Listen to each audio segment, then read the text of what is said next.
नमस्कार दोस्तों, मैं हूं विजय विद्रोही। इस समय कोरोना की बीमारी चरम पर है, लेकिन लोग बात कर रहे हैं भारत और चीन की। लोग बात कर रहे हैं कि क्या भारत और चीन के बीच युद्ध होगा। युद्ध होगा तो क्या सीमित युद्ध होगा। ये आम जनता बात नहीं कर रही, ये रक्षा विशेषज्ञ भी बात कह रहे हैं कि बहुत कुछ ऐसी संभावना बन रही है कि भारत और चीन के बीच एक सीमित युद्ध हो सकता है।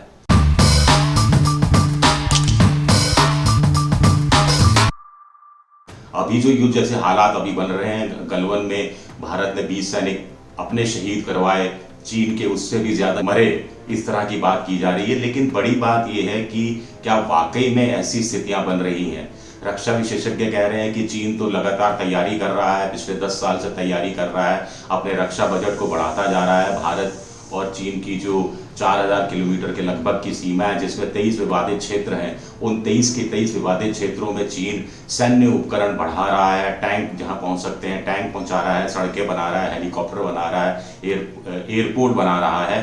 तो कुल मिलाकर वो भारत के खिलाफ एक युद्ध जैसी तैयारी कर रहा है। तो इसलिए भारत को भी तैयार रहना चाहिए। अभी जो रक्षा मंत्री राजनाथ सिंह रूस गए हुए हैं, तो माना जा रहा है कि रूस के राष्ट्रपति पुतिन से राजनाथ सिंह कहने वाले हैं कि भारत जो उनसे सैन्य उपकरण खरीद रहा है, पनडुब्बी खरीद रहा है, कुछ और मिसाइलें खरीद रहा है जो घातक हो सकती हैं युद्ध के समय चीन के खिलाफ, उनकी सप्लाई भारत को जल्द से जल्द मिल जाए। तो इससे भी कुछ स्पष्ट हो रहा है कि भारत कहीं ना कहीं आशंकित है युद्ध को लेकर, और भारत भी युद्ध की अपनी तरफ से तैयारी कर रहा है। कुछ लोग कह रहे हैं कि 1962 जैसी स्थिति भारत की नहीं है। हार्वर्ड यूनिवर्सिटी का एक शोध है, वो कहता है कि भारत और चीन के बीच युद्ध हुआ तो भारत चौंका भी सकता है। हाल में एक वीडियो भी सामने आया है जिसमें भारत और चीन के सैनिक आपस में गुत्था गुत्था हो रहे हैं, और भारत का एक सैनिक हंसते हुए चीन के सैनिक से कह रहा है गोलगप्पे खाएगा क्या। तो ये उसके उत्साह को जताता है। 1962 जैसा भारत नहीं है जब मोजे भी नहीं थे, गर्म कपड़े भी नहीं थे। लेकिन एक बड़ा सवाल उठता है कि अगर युद्ध हुआ या सीमित अवस्था में युद्ध हुआ तो पूरी दुनिया की प्रतिक्रिया क्या रहेगी। रूस हमारा साथ देगा, ये बिल्कुल तय है, क्योंकि रूस भी चीन से त्रस्त रहा है। ऑस्ट्रेलिया साथ देगा, वो भी त्रस्त है।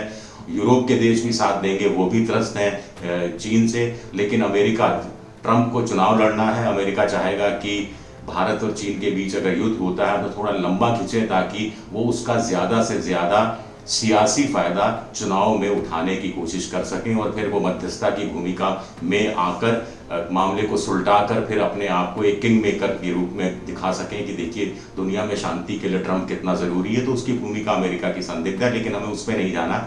हम थोड़ी बात पहले की करते हैं कि 1962 में क्या स्थितियां हुई थी।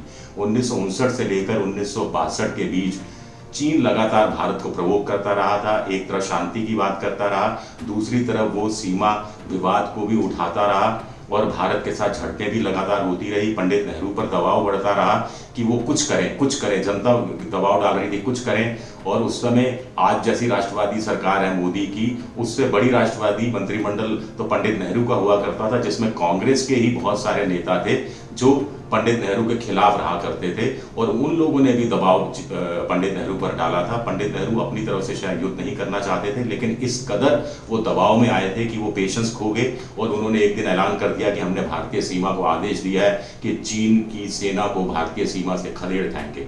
और उसके बाद वो 1962 अक्टूबर में युद्ध हुआ, एक तरफा युद्ध हुआ। भारत के 1300-1500 के आसपास सैनिक शहीद हुए, इतने ही लोग घायल हुए, इतने ही लोग करीब करीब लापता हो गए।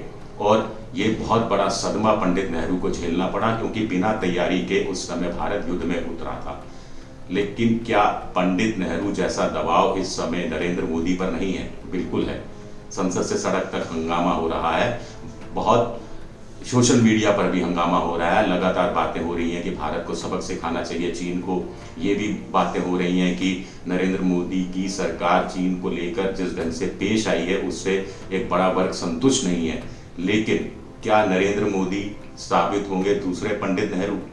पंडित नेहरू को जैसा सदमा चीन ने दिया है, वैसा ही सदमा चीन ने जरूर नरेंद्र मोदी को दिया है। लेकिन सियासत के तौर पर क्या फैसला वो करते हैं? युद्ध का फैसला करते हैं, सीमित युद्ध का फैसला करते हैं, या कूटनीति के रास्ते या सामरिक की जगह आर्थिक को हथियार बनाते हैं मोदी? ये देखने की बात होगी। वैसे मेरा टेक ये कहता है कि छोटी मोटी झड़पें हो सकता है आगे भी होती रहे, लेकिन भारत और चीन के बीच युद्ध की कोई भी आशंका मैं तो कम से कम नहीं देखता।